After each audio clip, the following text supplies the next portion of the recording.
ወገኖቼ መቼ ነው በጌታችን ፍቅር የምንንሆልለው? መቼ ነው በሙሽራችን ፍቅር የምንታሰረው?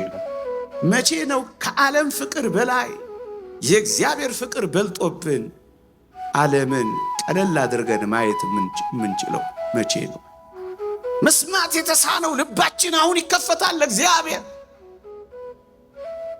ኃጢአት ለተጫናት ሰውነት ቤት ምን ያደርግላታል? እንደገና ሊጫናት ክርስቶስ ያስፈልጋት እንጂ። ስንቶቻችን ማናገር አቁመን ጸሎት አቁመን ይሆን?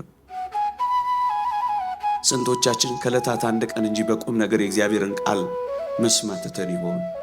ስንቶቻችን በቅዳሴ ላይ ማናገር አቁመን ይሆን? ስንቶቻችን ሱባኤ መግባት ትተን ይሆን? እኛ እኮ በጣም ችኩሎች ነን። እግዚአብሔር ቶሎ ካልነገረን ባክባ ወደ ገደለው ግባ እኮ ነው የምንለው።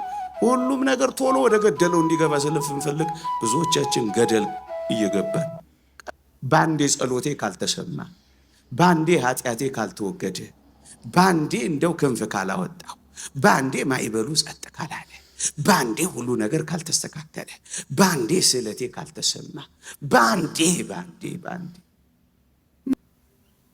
እኛ እኮ ክርስቲያኖች ፍጹም እንዳደረገልን እያወቅን ከሞት እንዳወጣን ወደ ሕይወት እንደጨመረን በደላችንን አበሳችንን ሁሉ እንዳስወገደልን ክፋታችንንም እንዳራቀልን አዲስ ሕይወት እንደሰጠን መስቀል ላይ እንደሞተልን የራሱን አካል ድግስ አድርጎ እንደደገሰልን ኧረ ስንት ጉድ እያወቅን የምር ማናገር ያቆምን ስንቶች ነን።